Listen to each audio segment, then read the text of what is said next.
Kami dari kelompok 1 akan menjelaskan mengenai PPT yang ada di atas. Langsung saja ke pembahasan yang pertama, ada literasi digital. Akan dijelaskan oleh Fahri. Literasi digital, teman-teman. Sekarang kita masuk ke topik pertama, yaitu literasi digital. Literasi digital itu adalah pada dasarnya kemampuan kita untuk menggunakan teknologi dan media digital. Bukan hanya sekadar bisa pegang HP atau buka laptop, tapi lebih ke bagaimana kita bisa mengakses informasi, mengevaluasi, mengelola, dan juga menyampaikan informasi secara kritis dan kreatif. Jadi, ada beberapa keterampilan penting dalam literasi digital. Pertama, keterampilan teknis seperti cara menggunakan aplikasi atau platform digital. Kedua, kemampuan berpikir kritis agar kita bisa memilah mana informasi yang benar dan mana informasi yang hoax. Ketiga, komunikasi digital. Bagaimana kita bisa berinteraksi dengan orang lain di dunia maya secara efektif. Dan yang terakhir, soal etika serta keamanan online, supaya kita nggak sembarangan menyebarkan informasi atau malah jadi korban kejahatan digital. Contohnya di bidang pendidikan, kita bisa lihat penggunaan Google Classroom untuk pembelajaran dalam dunia kerja. Banyak orang sudah terbiasa dengan Zoom, Google Meet, atau Google Workshop, sementara di masyarakat luas hampir setiap hari kita berhubungan dengan media sosial. Soal seperti Instagram, TikTok, dan Twitter, itu semua adalah contoh nyata dari literasi digital yang kita gunakan sehari-hari. Lalu, kenapa literasi digital itu penting banget? Karena di era sekarang kita hidup di tengah banjir informasi. Setiap detik ada berita baru, postingan baru, dan konten baru yang masuk ke kita. Nah, kemampuan literasi digital membantu kita untuk membedakan mana informasi yang valid dan mana yang cuma hoax. Dengan begitu, kita bisa mengambil keputusan digital yang lebih cerdas dan tentunya aman. Selain itu, literasi digital juga jadi kunci untuk bisa mengakses berbagai layanan digital, misalnya pendidikan online, layanan perbankan digital, aplikasi kesehatan, komunikasi jarak jauh, sampai pengembangan karir di bidang teknologi. Jadi semakin kita melek literasi digital, semakin terbuka juga peluang kita untuk berkembang di era ini. Lalu yang kedua ada revolusi industri 4.0 yang akan dijelaskan oleh Agnia. Sekarang kita masuk ke revolusi industri 4.0. Revolusi industri 4.0 ini ditandai dengan integrasi antara dunia fisik dan dunia digital lewat teknologi seperti Internet of Things, AI, robotika, big data, cloud computing, dan sistem cyber fisik. Intinya, sistem di era ini sudah makin otomatis, saling berhubung, dan cerdas. Kalau kita lihat sejarahnya, revolusi industri 1.0 terjadi saat dikemukakan mesin uap yang memicu mekanisme produksi. 2.0 ditandai dengan penggunaan listrik sehingga bisa ada produksi massal. 3.0 masuk dengan otomatisasi lewat elektronik dan komputer. Nah, revolusi industri 4.0 ini menggabungkan semua menjadi sistem pintar yang terintegrasi dengan teknologi digital. Jadi, bedanya dengan revolusi sebelumnya, kalau dulu mesin cuma menjalankan perintah, sekarang mesin bisa belajar, menganalisis, bahkan mengambil keputusan. Revolusi ini tentu punya dampak besar di berbagai bidang. Dari sisi bisnis, muncul banyak model baru, contohnya smart factory store, layanan berbasis data, dan sistem yang lebih fleksibel atau agile. Dari sisi produktivitas, otomatisasi membuat pekerjaan jadi lebih cepat, efisien, dan hemat biaya karena banyak hal bisa dianalisis otomatis oleh sistem. Dari sisi lapangan kerja, ada banyak peluang baru, terutama di bidang digital seperti data analis, AI engineer, atau cloud specialist. Tapi ada juga pekerjaan tradisional yang tergantikan oleh mesin. Itu sebabnya penting buat kita menyesuaikan diri dan terus meningkatkan keterampilan supaya tetap relevan di dunia kerja. Selanjutnya ada IoT yang akan dijelaskan oleh Kaisa. Oke teman-teman, sekarang aku mau ngejelasin IoT.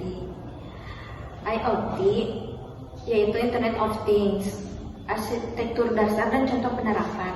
IoT terdiri dari sensor atau perangkat kompleksitas pemrosesan data, load edge, dan antarmuka pengguna. Contoh penerapan smartphone yaitu menggunakan lampu atau HVAC otomatis. Industri IoT, sensor mesin untuk pemeliharaan prediktif. Kesehatan, alat pantau kesehatan wearable. Potensi dan tantangan keamanan dan privasi. Potensi, efisiensi proses pemantauan real time, pengambilan keputusan berbasis data. Tantangan, risiko keamanan seperti hacking sensor, kebocoran data pribadi, kebutuhan arsitektur edge cloud yang aman. Selanjutnya ada Big Data, dijelaskan kembali oleh Kaisa. Big Data. Big Data adalah kumpulan data yang sangat besar, kompleks, dan terus berkembang yang tidak dapat diproses menggunakan metode tradisional. Big Data memiliki 3 karakteristik utama, yaitu volume, jumlah data yang sangat besar, misalnya data dari media sosial, sensor IoT, transaksi online, dan lain-lain. Velocity, kecepatan data masuk dan diproses secara real time atau hampir real time. Variety, beragam format data, baik terstruktur misalnya database, semi terstruktur misalnya XML sama JSON, maupun tidak terstruktur misalnya video, audio, dan teks. Big Data, proses pengolahan dan aplikasi Big Data. Pengolahan Big Data membutuhkan teknologi dan teknik khusus seperti data mining, yaitu proses menemukan pola atau hubungan tersembunyi dari data. Data warehousing, penyimpanan data dalam jumlah besar yang sangat siap dianalisis. Analitik Big Data, penggunaan statistik dan algoritma AI untuk memperoleh insting wawasan dari data. Contoh penerapan, perusahaan e-commerce menggunakan Big Data untuk menganalisis perilaku konsumen dan merekomendasikan produk. Pemerintah memakai Big Data untuk memetakan persebaran penyakit atau mengatur lalu lintas. Dunia keuangan menggunakannya untuk mendeteksi fraud dan manajemen risiko. Selanjutnya ada AI yang akan dijelaskan oleh saya sendiri. AI itu adalah singkatan dari Artificial Intelligence, adalah teknologi yang membuat mesin bisa meniru kemampuan berpikir manusia, mulai dari belajar, menganalisis, sampai mengambil keputusan. Di dalam AI ada yang namanya machine learning, yaitu cabang AI yang membuat mesin bisa belajar dari data tanpa diprogram di type. Contoh nyatanya, sistem rekomendasi di YouTube atau Netflix. Lalu ada juga deep learning, yaitu subset dari machine learning yang meniru cara kerja otak manusia dengan neural network. Ini yang dipakai di pengenalan wajah, suara, dan bahasa. Lalu ada ciri-ciri AI, antara lain bisa belajar dari data, beradaptasi dengan perubahan, dan mengotomatisasi proses pengambilan keputusan. Lalu selanjutnya ada penerapan AI dalam kehidupan nyata. Yang pertama ada pengenalan pola. AI digunakan untuk mengenali wajah, suara, dan objek, seperti pada kamera CCTV, Face ID, di smartphone, dan sistem keamanan. Lalu yang kedua ada pemrosesan bahasa alami, Natural Language Processing. Digunakan dalam Google Translate, asisten virtual, dan chatbot layanan pelanggan seperti ChatGPT. Lalu yang ketiga ada robotika dan otomatisasi industri. AI mengontrol robot di pabrik untuk merakit barang, melakukan inspeksi otomatis, hingga memprediksi kerusakan mesin. Jadi intinya, untuk menggunakan AI, kita itu harus mempelajari terlebih dahulu cara pemanfaatannya AI seperti apa, dan apakah AI itu akan memengaruhi diri kita ke hal positif atau negatif, seperti itu. Oke, yang terakhir kita akan bahas tentang cloud computing. Cloud computing adalah teknologi penyimpanan dan pengolahan data lewat internet. Jadi kita nggak perlu lagi menyimpan semuanya di perangkat lokal. Terus ada 3 model layanan utama. Yang pertama IaaS, Infrastructure as a Service, menyediakan infrastruktur seperti server dan jaringan, contohnya AWS dan Microsoft Azure. Yang kedua ada PaaS, Platform as a Service, menyediakan platform untuk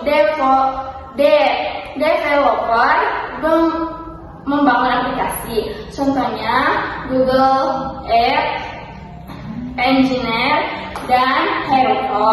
Yang ketiga ada SaaS, Software as a Service, aplikasi siap pakai yang diakses lewat internet, contohnya Google Docs, Microsoft 365 atau Canva. Kelebihan cloud ini banyak, mulai dari skalabilitas, mudah diperbesar atau diperkecil, akses data dari mana saja, hemat biaya karena nggak perlu server sendiri, sampai update otomatis yang lebih aman. Tapi sebelum memilih penyedia cloud, ada beberapa hal penting yang harus dipertimbangkan. Keamanan data dan privasi, skalabilitas, dukungan teknis 24 jam, serta transparansi biaya supaya nggak ada biaya tersembunyi.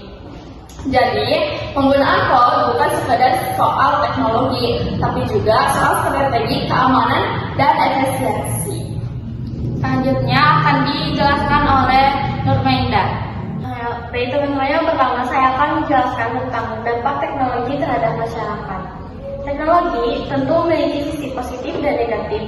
Dari sisi positifnya, secara sosial, teknologi memudahkan kita tetap terhubung lewat WhatsApp, Zoom, atau media sosial.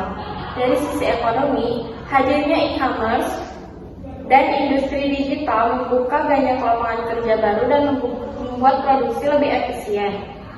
Sedangkan dari sisi budaya, teknologi membuat budaya lokal bisa dikenal lebih luas, misalnya seni tradisional yang ditampilkan YouTube atau TikTok. Namun, banyak juga dampak negatifnya secara sosial. Kecanduan gadget membuat orang kurang berinteraksi langsung.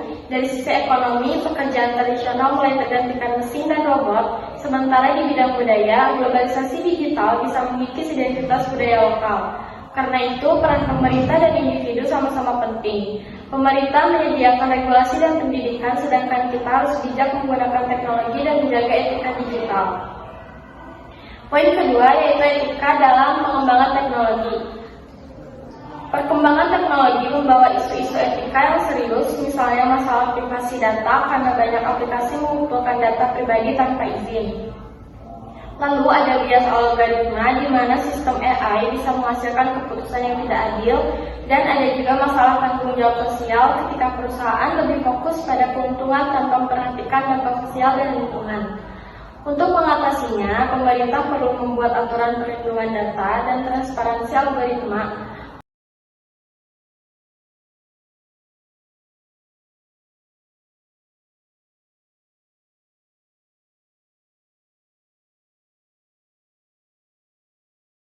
Poin ketiga ada persiapan untuk masa depan. Di era digital, kita butuh keterampilan teknis seperti coding, analisis data, cloud computing, AI, dan keamanan cyber.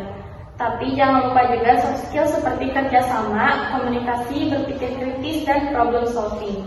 Cara mengasahnya bisa dengan ikut kursus online, bootcamp, atau pelatihan digital. Kita juga bisa ikut lomba inovasi, organisasi, atau magang. Jangan lupa membuat portofolio pribadi dari karya proyek atau sertifikat. Dan yang terpenting adalah punya mindset lifelong learning, yaitu semangat belajar sepanjang hayat agar tidak tertinggal perkembangan zaman. Oke, dari awal hingga akhir bisa ditarik kesimpulan, yaitu perkembangan teknologi digital seperti literasi digital, revolusi industri 4.0, IoT, big data, AI, dan cloud computing telah memberikan pengaruh besar dalam kehidupan manusia. Teknologi memudahkan komunikasi, mempercepat proses kerja, membuka lapangan kerja baru, serta memperluas akses informasi. Namun, di sisi lain, tantangan seperti ancaman terhadap privasi data, hilangnya pekerjaan karena otomatisasi, dan isu etika dalam pengembangan teknologi juga perlu diperhatikan dengan serius. Oleh karena itu, penting bagi kita untuk tidak hanya memahami konsep-konsep teknologi, tetapi juga mampu menganalisis dampaknya dan menyiapkan diri menghadapi perubahan. Penguasaan keterampilan digital, pemikiran kritis, serta tanggung jawab etis dalam menggunakan teknologi harus terus dikembangkan agar kita bisa menjadi generasi yang siap beradaptasi, bijak, dan berkontribusi positif di era digital.